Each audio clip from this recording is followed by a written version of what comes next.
ভারতীয় স্তরে এনডিএ পূর্ণ সংখ্যাগরিষ্ঠতায় আবার তৃতীয়বারের জন্য ফিরে এসেছে এবং নরেন্দ্র মোদীজি দ্বিতীয়বার আবার প্রধানমন্ত্রী হতে চলেছেন। এই জন্য আমার পক্ষ থেকে এবং পশ্চিমবঙ্গ প্রদেশ বিজেপির পক্ষ থেকে ধন্যবাদ জ্ঞাপন করি। আপনারা জানেন যে পশ্চিমবঙ্গে লাগাতার 3 মাস ধরে প্রচার হয়েছে। প্রচারে ভারতীয় জনতা পার্টির প্রত্যেকটি কার্যকর্তা, কর্মী, সমর্থক আমরা অক্লান্ত পরিশ্রম করেছি এবং মানুষের মধ্যে সাড়াও আমরা ব্যাপকভাবে পেয়েছি। 7 দফার নির্বাচন হয়েছে এবং সেই নির্বাচনে প্রত্যেকটা দফার পরে আমাদের রাজ্য সভাপতি, রাজ্যের মুখপাত্র এবং বিভিন্ন সময়ে আমি বা অন্য নেতৃত্বরা, প্রার্থীরা তারা নির্বাচনের পরিবেশ পরিস্থিতি ইত্যাদি নিয়ে বক্তব্য রেখেছেন এবং আমরা দেখেছি 4র্থ দফা থেকে পরপর কিভাবে পুলিশের অত্যাচার এবং কিছু নির্দিষ্ট বুথে অ্যাবসেন্ট এবং মৃত ভোটারদের ভোট বিকালের দিকে দিয়ে দেওয়া এবং শেষের দিকে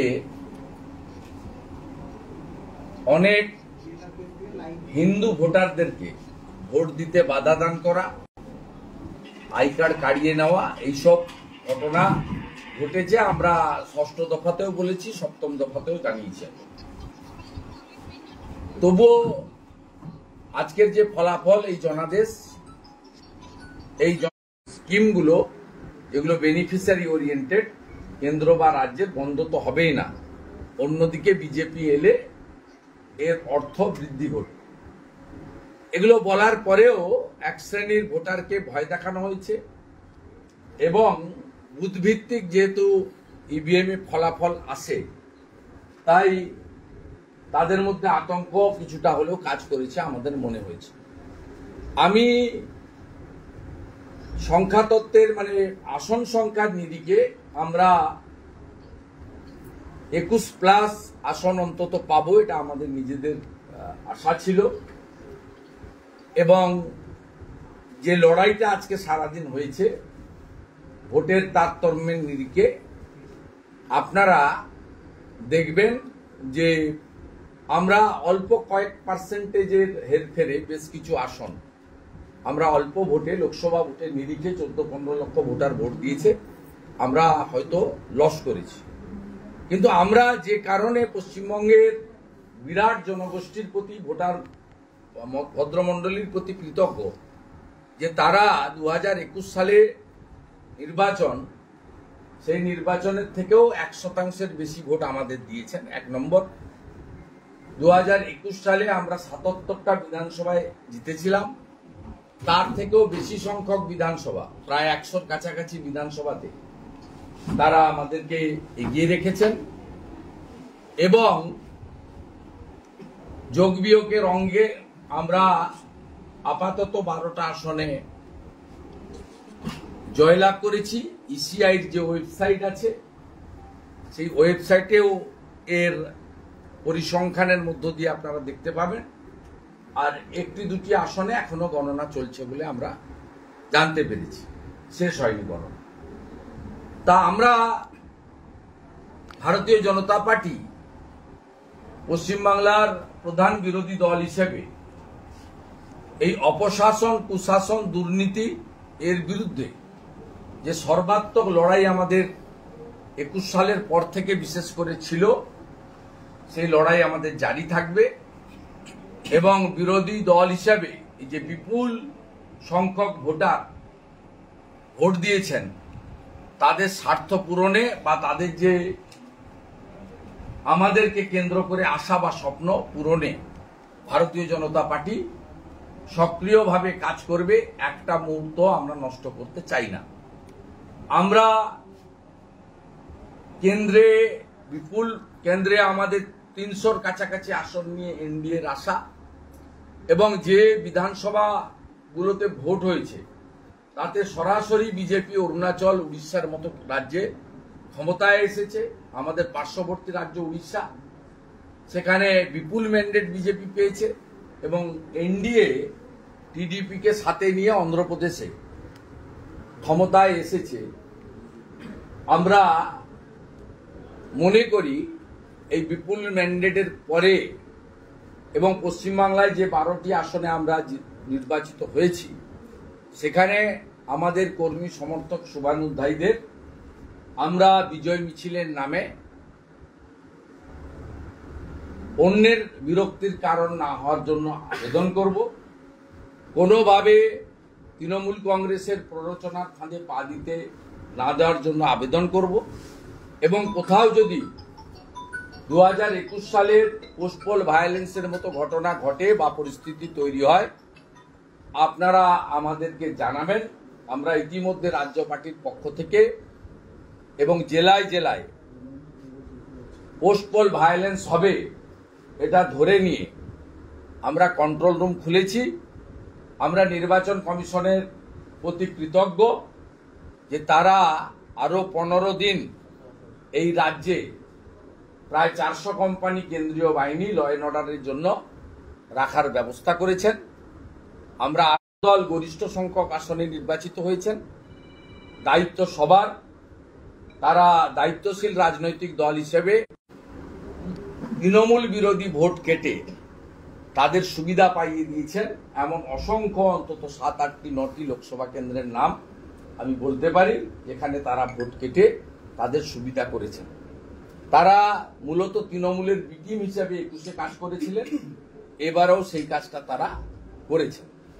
আর সাথে সাথে আমি একটু আগেই জানতে পারলাম মাননীয় মুখ্যমন্ত্রী এবং তার স্বনামধন্য ভাইপো, যিনি গিনিস বুক অফ রেকর্ডে নাম তুলে 7 লক্ষর বেশি ভোটে জিতেছেন।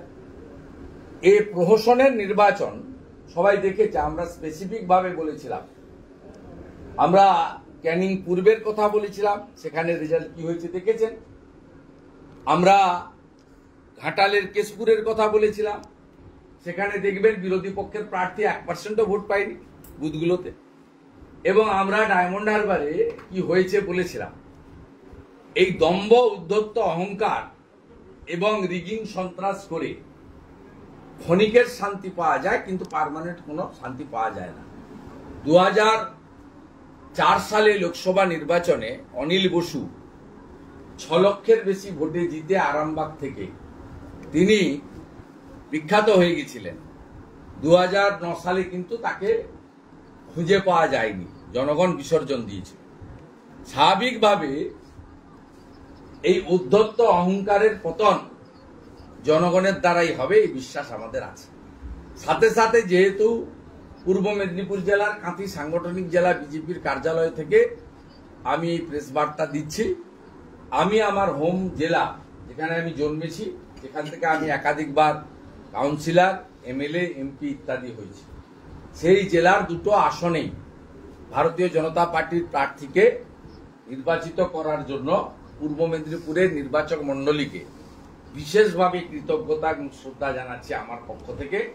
তারা বিরোধী দলনেতার পাশে দাঁড়িয়েছেন এবং বিরোধী দলনেতার মাধ্যমে নরেন্দ্র মোদীজির হাত শক্তিশালী করেছেন। এবং একটি কেন্দ্রে প্রায় 62,000, আরেকটি কেন্দ্রে প্রায় 50,000-এর কাছাকাছি ভোটে আমরা নির্বাচিত হয়েছি। এবং এর ফলে পূর্ব মেদিনীপুর জেলায় তৃতীয়বারের জন্য যিনি প্রধানমন্ত্রী হবেন, নরেন্দ্র মোদীজি, তার কাছ থেকে আমরা আমাদের সাংসদ, দুজন সাংসদ কোনো দলের সাংসদ না হয়ে প্রকৃতপক্ষে জনগণের সাংসদ হিসেবে কাজ করবেন, এই বিষয়ে আমারও নিজস্ব নজরদারি থাকবে। সাথে সাথে আমি যে বিধানসভা কেন্দ্র থেকে মাননীয় মমতা ব্যানার্জিকে 2021 সালে পরাজিত করেছিলাম, সেই নন্দীগ্রাম বিধানসভাতে এবারে অভিজিৎ গাঙ্গুলি মহোদয়কে কয়েক হাজার ভোটে লিড দেওয়ার জন্য আমি নন্দীগ্রামের নির্বাচক মণ্ডলীকে বিশেষভাবে প্রণাম, কৃতজ্ঞতা জ্ঞাপন করছি যে নন্দীগ্রামের আজকের এই নির্বাচনের ফল এবং নন্দীগ্রাম থেকে আমার কয়েক হাজার ভোটে এগিয়ে রাখা আশা করি পিসি ভাইপোর কোম্পানি যে ভাঙা ক্যাসেটটা বাজান, সেটা দয়া করে আর ভবিষ্যতে বাজাতে পারবেন না। নন্দীগ্রামের জনগণ কার সঙ্গে আছে আজকের গণনাতে আরেকবার তারা প্রমাণ করে দিয়েছে। তারা তাদের প্রিয় বিধায়ক, সাথী বিধায়ক বা তাদের সেবক শুভেন্দু অধিকারীর সঙ্গেই তারা আছেন। আজকের এই ফলাফলে সেটা তারা প্রমাণ করেছেন, তার জন্য কৃতজ্ঞতা। প্রশ্ন আছে? সংখ্যাগরিষ্ঠতা পায়নি তৃণমূল বিজেপি, তো সেক্ষেত্রে মোদী সাহার পদত্যাগ করা উচিত কথা বলেন মমতা ব্যানার্জি। কেন সংখ্যাগরিষ্ঠতা পায়নি? সংখ্যাগরিষ্ঠতা পায়নি কেন? মমতা ব্যানার্জি তিনি 2001 সালে প্রি পোল অ্যালায়েন্স করেছিলেন পশ্চিমবঙ্গ বিধানসভায় কংগ্রেসের সঙ্গে। মমতা ব্যানার্জি 2006 সালে প্রি পোল অ্যালায়েন্স করেছিলেন বিজেপির সাথে। 2011 সালে মমতা ব্যানার্জি কংগ্রেসের সঙ্গে প্রি পোল অ্যালায়েন্স করেছিলেন এবং কংগ্রেসকে বেশ কয়েকটা মন্ত্রিত্ব ছেড়েছিলেন।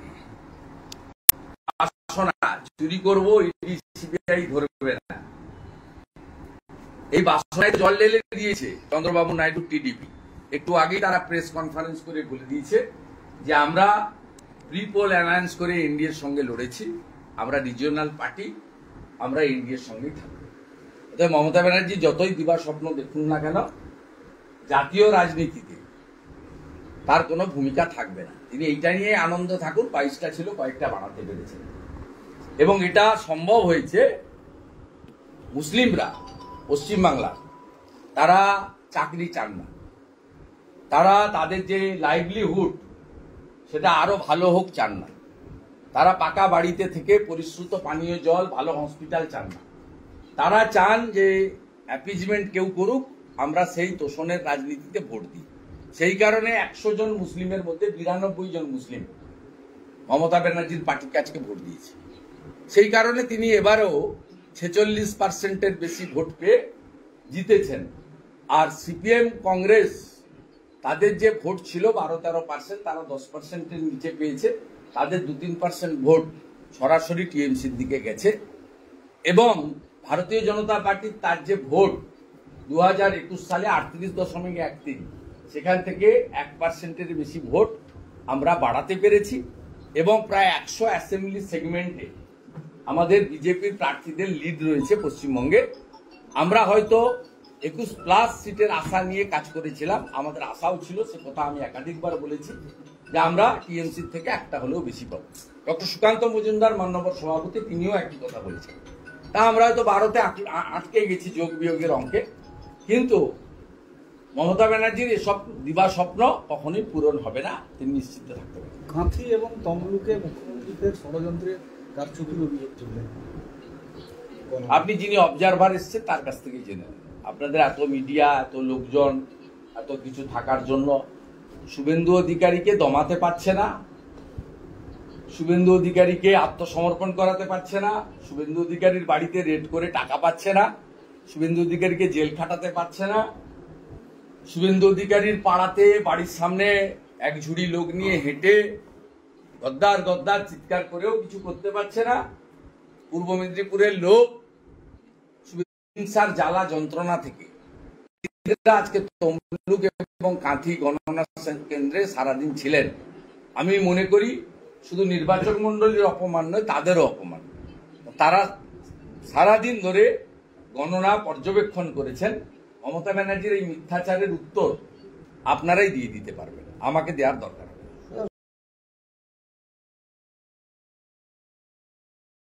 কংগ্রেস খাতা খুললেও দেখা যাচ্ছে সিপিএম তারা শূন্য, এবারও শূন্য। মানে না, এই পার্টিটা রিজেক্টেড হয়ে গেছে অনেক আগে। তাদের কাজটা কমপ্লিটলি, তাদের এই দ্বিচারিতার জন্য তাদের আজকে এই দুরাবস্থা হয়েছে।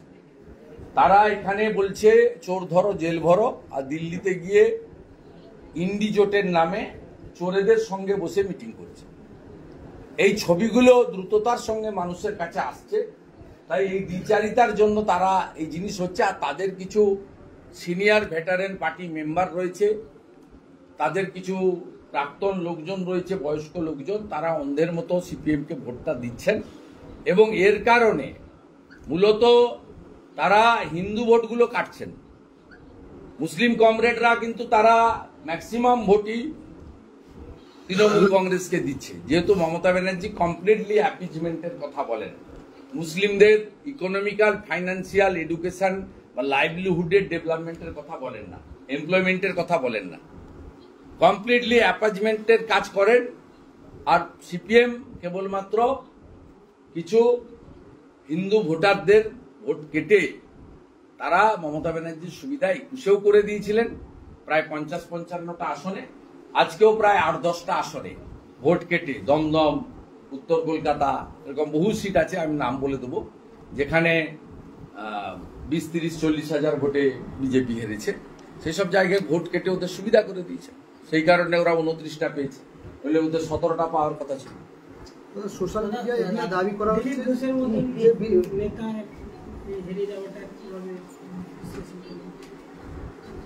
না না, দিলীপ ঘোষ, দিলীপ দাকে ধরুন কার্যত হারিয়ে দেওয়া হয়েছে। মন্তেশ্বরে যে ভোট হয়েছে, এ ভোট কি অ্যাকচুয়াল রিফ্লেকশন?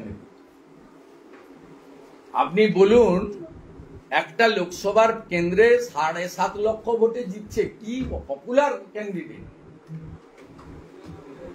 এ তো পুরনো দিনের আরামবাগের কথা আমাদের মনে করিয়ে দিচ্ছে, কেশপুরের নন্দরানী দলের কথা মনে করিয়ে দিচ্ছে, আরামবাগের বিনয় দত্তের কথা মনে করিয়ে দিচ্ছে, গড়বেতার সুশান্ত ঘোষের কথা মনে করিয়ে দিচ্ছে। এটা তো কমপ্লিটলি মানে ভয়ে আতঙ্কের পরিবেশ। আর এই যে বেনিফিশিয়ারি মানুষের হাতে টাকা পৌঁছে দেওয়া হচ্ছে, এইটা কেড়ে নেওয়ার হুমকি দেখানো হয়েছে। তার ফল কিছুটা ভাবে একদিকে তোষণ করে মুসলিমদেরকে কনসলিডেট করা হয়েছে, অন্যদিকে লক্ষ্মীর ভান্ডার কেড়ে নেব, অমুক চলে যাবে, অমুক দেব না, বন্ধ করে দেব, সাগর দিঘিতে বন্ধ করেছি, তোমার গ্রামেও বন্ধ হবে। এই যে হুমকি আর সীমাহীন নির্লজ্জভাবে সিভিল এবং পুলিশ প্রশাসনকে ব্যবহার করা, তার ফলে দিলীপদার মতো লোককেও বা বর্ধমান দুর্গাপুরের মতো আসন আমাদের অল্প ভোটে হারতে হয়েছে সামান্য। বিজেপির নেতাকর্মীরা সোশ্যাল মিডিয়ায় দাবি তুলছেন যে দিলীপ ঘোষকে পুনরায় রাজ্য সভাপতি করা হবে। আমি এটা নিয়ে কোনো মন্তব্য করব না। রাজ্য সভাপতি তো আমি করি না, আর আমি রাজ্য সভাপতি হওয়ার দৌড়েও নেই। আর আমি বিরোধী দল নেতা হওয়ার জন্য দিল্লিতে গিয়ে কখনো কারো কাছে তদবির করি। পার্টি মনে করেছে দিয়েছে, তাই আমি কাজ করছি, ভবিষ্যতেও কাজ করব, সিনসিয়ারলি কাজ করব, নো কম্প্রোমাইজ কাজ করব। এটাতে হতাশ ভেঙে পড়ার কোনো কারণ নেই। আমি তৃণমূল কংগ্রেস করেছি, তৃণমূল কংগ্রেসের 2001-এর প্রার্থী ছিলাম আমি মুখবেড়িয়াতে, হয় এবার নয় নেভার। তৃণমূলের লোকেদের অফিস সব বন্ধ হয়ে গেছিল, তো বিজেপির অফিস খোলা আছে গোটা রাজ্যে। বিজেপি তো কাল থেকেই মাঠে নামবে। 2004-এ দেখেছি তৃণমূল 9 থেকে 1 হয়ে গেছিল, মমতা ব্যানার্জি এক মুঠিয়ে গুটিয়ে জিতেছিলেন 98,000 ভোটে। অজিত মাঝা থেকে কৃষ্ণা বসু সবাইকে হারতে হয়েছিল, এসব জিনিস তো দেখেছি। আমাদের কাছে তো এগুলো, আমার কাছে অন্তত হবে না, আমি উত্থান পতনের সাক্ষী। আর যারা এই উদ্ধত্ত অহংকার দেখায় তাদের পতন হবে। তৃণমূল কংগ্রেস তো 4 সালে 29% ভোটে নেমে গেছিল, 9টা এমপি ছিল, 1-এ নেমে গেছিল এবং 29% ভোটে। আমাদের তো 21-এর পরে পার্টিকে পুরো ভেঙে মেরে তুলে দিয়েছিল। 57 জন কর্মীকে খুন করা, 1 লক্ষ বিজেপি কর্মীকে ঘরছাড়া করে দেওয়া এবং শয়ে শয়ে হাজারে হাজারে পার্টি অফিসকে লেভেল করে দিয়ে বিজেপির বুথ লেভেলকে কার্যত শেষ করে দিয়েছিল। ডক্টর সুকান্ত মজুমদারের নেতৃত্বে, দিলীপদার পরামর্শে আমরা সকলে মিলে খেটে খুঁটে 3 বছরে আবার সংগঠনকে 60% দাঁড় করাতে পেরেছিলাম, 100% পারিনি। তারপরেও 2021-এ আমাদের যে ভোট ছিল তার থেকে 1% ভোট বেড়েছে।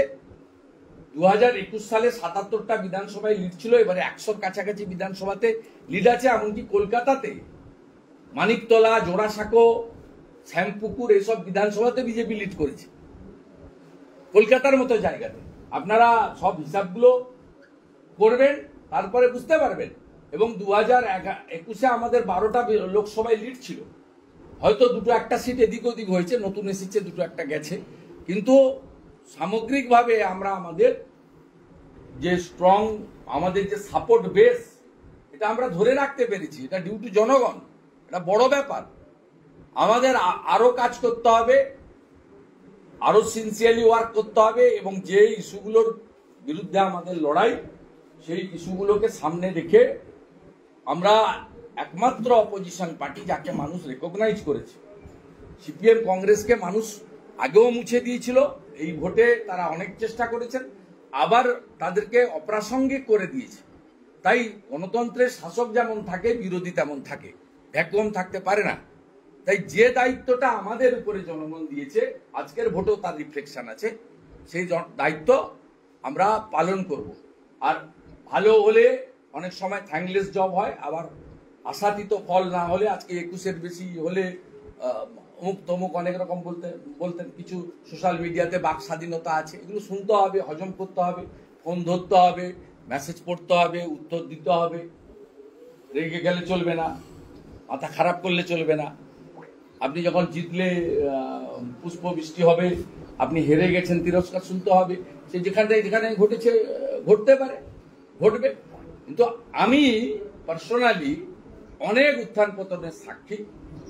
আমি কংগ্রেস পরিবারের ছেলে, আমি দেখেছি যে কংগ্রেসের মিছিলে হাজার হাজার লোক ভোটে হেরেছে। রাজীব গান্ধী জিপ চালিয়ে ঘুরছিলেন, সেটাও দেখেছি। আমি ছাত্র নেতা ছিলাম কলেজে, আমি 95 কংগ্রেস কাউন্সিলর, সেও দেখেছি। ওরা পশ্চিমবঙ্গের সব মিউনিসিপ্যালিটি হেরে গেছিল, কাঁথি পুরসভা একমাত্র জিতেছিল 95 সালে, দেখেছি। সন্দেশখালীর পরাজয়ের কারণ কিছু নেই, সমস্ত ওখানে পুলিশ প্রশাসনের পক্ষ থেকে ব্যাপকভাবে আপনার ম্যাল প্র্যাকটিসেস করা হয়েছে, যেখানে নজরদারি ছিল না। ইভেন ইভিএমও পরিবর্তন হয়তো করেছে, আমরা জানি না, সঠিকভাবে বলতে পারবো না। কিন্তু আমাদের মনে হয়েছে আশ্চর্য ফল বেরিয়েছে। 1,68,000 ভোটে ঘাটাল লোকসভা কেন্দ্রে কেউ জেতে, 7,19,000 না 7.5 লক্ষ ভোটে ডায়মন্ড হারবার কেউ জেতে, 4 লক্ষ ভোটে জয়নগরের আসন কেউ জেতে। তো আশ্চর্য ফল। কে কোথায় ভোট দিয়েছে খুঁজে পাচ্ছেন না, যে আমার ভোটটা গেল কোথায়। এক একটা বুথ বেরোচ্ছে, বুথে আমরা ইনিশিয়ালি পেয়েছি, কাল থেকে সবাই পোস্টমর্টম করবেন, দেখবেন লিস্ট পেয়ে যাবেন। এক একটা বুথে অন্য মানে কারোরই ভোট নেই, সব ভোট একজন নিয়ে চলে গেছে। এইসব করেছে। অতএব এই রাজ্যে আমাদের লড়াই চলবে, এবং আমরা গণতন্ত্রে মানুষই শেষ কথা বলে, দম্ভ উদ্ধত্ত অহংকার শেষ কথা বলেন না। মুখ্যমন্ত্রী চুরি দুর্নীতি ঢাকার জন্য ইডি সিবিআই কে নিয়ে খুব আতঙ্কিত ছিলেন। আজকে তার প্রেস কনফারেন্সে রাজনৈতিক বক্তব্য থেকে ইডি সিবিআই কে আক্রমণ এটা বেশি ছিল, এবং তিনি ভুলভাল তথ্য দিচ্ছেন, আইন করতে পারবেন না, আইন আনতে পারবেন না। ওগুলোর মোদিজি আছে, বুঝিয়ে দিবে। এনডিএ 300-র উপরে আসন পেয়েছে, এবং রাজ্যসভাতেও বিজেপির মেজরিটি রয়েছে। আর আজকের জনাদেশে বিভিন্ন রাজ্যে ভারতীয় জনতা পার্টির, বিশেষ করে উড়িষ্যার যে রেজাল্ট 21-এর মধ্যে 19, বা টিডিপি কে 7 নিয়ে অন্ধ্রপ্রদেশে যে রেজাল্ট, আপনার সাউথে যেভাবে ভারতীয় জনতা পার্টি পেনিট্রেট করেছে, এবং বেঙ্গলে অলসো সিট হয়তো 12 হয়েছে, 22 হয়নি, কিন্তু percentage of vote, huge percentage of vote, প্রায় হিসাব এলে বোঝা যাবে 2.5 কোটির কাছাকাছি ভোটার পদ্মফুলে ভোট দিয়েছে এই নির্বাচন। এটা 2,28,00,000 ভোট ছিল আপনার লোকসভা মানে বিধানসভার ভোটে, যদিও ভোট পার্সেন্টেজ কম পড়েছে, আমি জানি না সংখ্যাটা অ্যাকচুয়ালি। অর্থাৎ সব মিলিয়ে মানুষের সমর্থন, বিরাট অংশের সমর্থন ভারতীয় জনতা পার্টির সঙ্গে ছিল। একে মর্যাদা দিয়ে বিজেপি কাজ করবে। সুবিধা, আজকে সরবেরিয়াতে পার্টি অফিস জ্বালিয়ে দেওয়া হয়েছে, পসিবল ভায়োলেন্স তো শুরু হয়ে গিয়েছে। দাদার পুলিশ থাকা সত্ত্বেও যে এইগুলো হচ্ছে, না, দাদার পুলিশ কি করে থাকবে? দাদার পুলিশ তো কন্ট্রোল বাই দি আপনার পিসির পুলিশ কন্ট্রোল করছে স্বাভাবিকভাবে। এটা তো ইন্ডিপেন্ডেন্টলি কাজ করতে ওদের প্রেজেন্স যতটা হয়, এবং আমরা চেষ্টা করছি, আমরাও অ্যাক্টিভ করে দিয়েছি সবাইকে। আমরা লোকজনের পাশে থাকবো, আমাদের লিমিটেশনের মধ্যে আমরা থাকবো। আমরা এর আগেও সেফ হাউস করেছি, লোককে সরিয়েছি, করেছি। পশ্চিমবঙ্গে প্র্যাকটিস আছে, এবং এটা বন্ধ করার দায়িত্ব তো প্রশাসনের। প্রশাসন আর দল যখন এক হয়ে যায়, পুলিশ যখন গিয়ে পোলিং এজেন্টকে গ্রেপ্তার করে, পুলিশ যখন গিয়ে মিথ্যা মামলা তৈরি করে, পুলিশ যখন গিয়ে তৃণমূলের হয়ে ভোট অর্গানাইজ করে, ক্যাম্পেইন করে, স্বাভাবিকভাবে সেই প্রশাসনের কাছ থেকে বেশি কিছু আমরা আশা করতে পারি না। আজকেও তো উত্তর দাদা যেভাবে একাধিক দুর্নীতি হয়েছে, চাকরি চুরি হয়েছে, একাধিক কেন্দ্রীয় এজেন্সি তারা তদন্ত করেছে, তারপরে সন্দেশখালী মহিলাদের উপর অত্যাচার হয়েছে, কোনোভাবে কি সেইগুলো এত বিষয় এই এতগুলো বিরাট ভাবে প্রভাব পড়েনি, বরঞ্চ বেআইনি ভাবে চাকরি পাওয়া লোকেরা, বেআইনি ভাবে ওবিসি রিজার্ভেশন পাওয়া লোকেরা তারা ঐক্যবদ্ধ হয়েছে এবং অসৎ মানুষরা এবং যারা চুরি করতে গিয়ে জুডিশিয়ারির মাধ্যমে ধরা পড়ে গেছে। আমাদের তো ডাইরেক্ট রোল নেই, চাকরি চুরি বলুন, ওবিসি বেআইনি ওবিসিকে হিন্দুদের বঞ্চিত করে বেআইনি ওবিসি বাতিল বলুন, সব কোর্ট করেছে এবং এখানে এরা সবাই মরিয়া হয়ে যাদের চাকরি চুরির দায়ে বাতিল হয়েছিল পরবর্তীকালে সুপ্রিম কোর্টে স্থগিতাদেশ দিয়েছে, তারা যদি ভোট নিতে যায়, তারা যদি ভোট গুনতে যায়, স্বাভাবিকভাবে তারা কি করতে পারে আপনার তো সহজেই অনুমান, তা আপনি আমাদের কাছে বলে এলাম। আপনি ভাবতে পারবেন ভবানী ভবনে যে পুলিশ নিরাপত্তা এবং নির্বাচনের কাজে দায়িত্ব ছিল, তারা বিকালবেলা সবুজ আবুরি মেখে ভবানী ভবনের সামনে ছবি তুলছে, কলকাতায় পুলিশ হেডকোয়ার্টারের সামনে। ছবিটা দেখবেন, আর কারো কাছে না থাকলে আমি পাঠিয়ে দেব। তাহলে আপনি বুঝুন যে পুলিশ সরাসরি একটি রাজনৈতিক দল, তার বাড়িতে গিয়ে সে ব্যক্তিগত মত প্রকাশ করতে পারে, কিন্তু সে পুলিশ হেডকোয়ার্টারের সামনে দাঁড়িয়ে সবুজ আবির মেখে যদি করে, তাহলে তার সে কি কাজ করেছে নির্বাচন চলাকালীন বা নির্বাচনের সময় বা গণনার সময়, এটা সহজেই অনুমান। কিন্তু এই ব্যবস্থাও ভাঙতে হবে, এই ব্যবস্থাও ভাঙতে হবে। 2004 সালেও সিপিএম সর্বোচ্চ আসন পেয়েছিল, কংগ্রেস 4টে পেয়েছিল, তৃণমূল 1টা পেয়েছিল, আর সব সিপিআইএম পেয়েছিল, 37টা আসন পেয়েছিল সিপিআইএম। সেসব দিনও আমরা দেখেছি, তৃণমূল 9 থেকে 1 সেটাও দেখেছি, তৃণমূলের ঝাঁপ বন্ধ হয়ে যাওয়া সেটাও আমরা দেখেছি। বিজেপি তার থেকে ভালো অবস্থায় আছে। 2004 সালে 29% ভোট পেয়েছিল তৃণমূল, আজকে তো আমরা 39% ভোট পেয়েছি। বিরাট জনাদেশ আছে, এই জনাদেশকে কাজে নিয়ে আমাদের আগামী কাল থেকেই নতুন করে যাত্রা হবে শুরু। আমরা কেউ বিচলিত নই, কেউ বিধ্বস্ত নই, কেউ হতাশও নই। মোদিজি প্রধানমন্ত্রী হচ্ছেন এবং প্রধানমন্ত্রী হওয়ার দিন নিশ্চিতভাবে অন্যের বিরক্তির কারণ না হয়ে, অন্যকে উত্ত্যক্ত না করে, কারোর উপর হামলা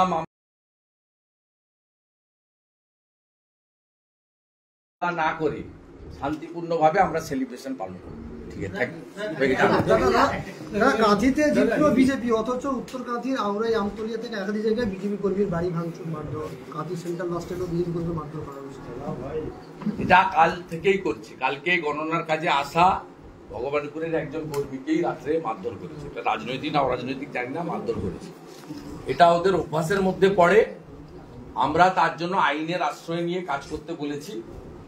আবারও বলি, আমি অনেকবারই বলি, কুকুর মানুষের পায়ে কামড়ায়, মানুষ কখনো কুকুরের পায়ে কামড়ায় না। আমরা পাল্টা মারপিটে যেতে না বলেছি, আমরা তাদের চিকিৎসা করিয়েছি, তাদের আইনের আশ্রয় নিতে বলেছি, ইলেকশন কমিশনকে জানাতে বলেছি। ভবিষ্যতেও এই ধরনের কাজ করলে কি করে শেল্টার দিতে হয়। আমি 2001 সালে পরে তৃণমূলের ঘর ছাড়া 1,500 কর্মীকে আমি বা আমার পরিবার এখানে রেখেছিলাম, অবিভক্ত মেদিনীপুর জেলা, কেশপুরের, গড়বেতার, দাঁতনের, মোহনপুরের, পটাশপুরের, ভূপতিনগরের, খেজুরির, ভাজাচাউলির, বাছুয়াড়ি।